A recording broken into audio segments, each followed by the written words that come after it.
humanity. Putting truth in these lines while they busy feeding lies. When you got that tunnel vision, gotta open up your eyes. Wake up and go to sleep. Man, I'm praying all times. And to my guys, ain't no other side. This for my brothers, I'ma pray we all shine. Lock the door. Go ahead, lock the door. Lock the door. Go ahead, lock the door. Yeah, you already know.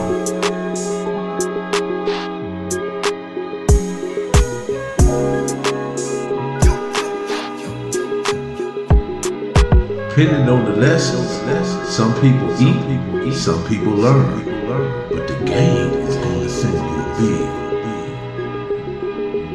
Lock the door. Festival Bell, Dahoodpostman. Who we got now? Gizmo, Magnetic, OG Long Beach Time Bandits. Rest in peace, Big Deuce. Big Deuce is one of my first mentors. Loved him like a father figure.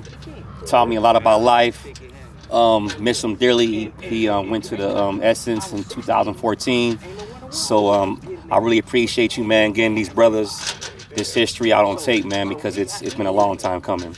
Man, I appreciate you coordinating, bringing a quarterback in and bringing it together, because without you, we couldn't have done it.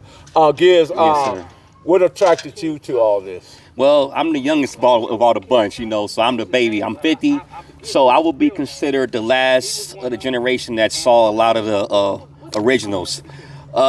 So my story's pretty unique because, you know, as a kid, you know, I born and raised in Los Angeles, but you know, due to the advent of drugs and gangs, we grew up in Inglewood on Queen Street.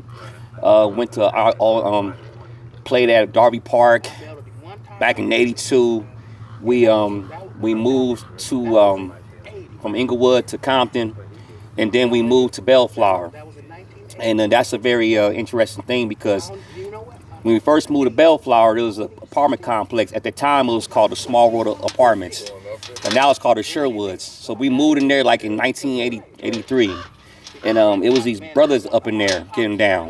I'll never forget it. They had on the golf hats, the bomber coats with the, you remember, Melly, the bomber coats with the checkered, with the little fur. They had the radio and they were just getting down. And it was just me and my brother was like, wow, this is, you know, so exciting at the time. So we just picked it up as little kids, you know, coming up.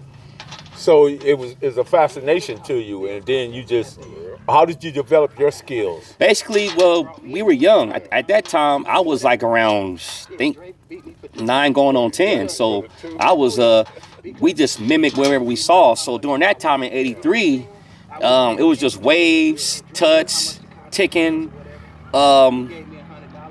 what else? Robotics.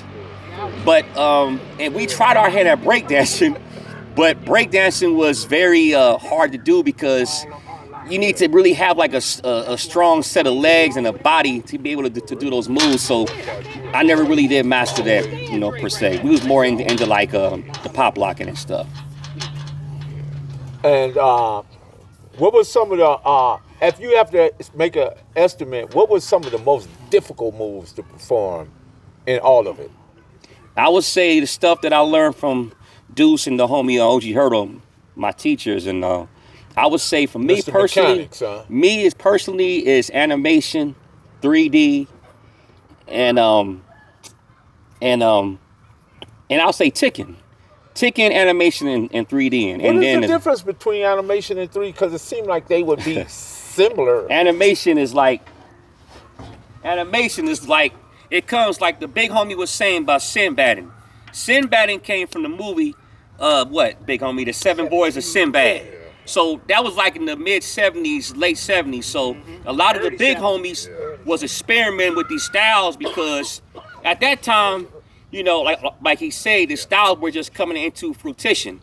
So animation is basically stop motion, where you move like one of the characters in the movie. So animation is like a stop motion type of style. See, you're moving by frame movement. Now, ticking's more like of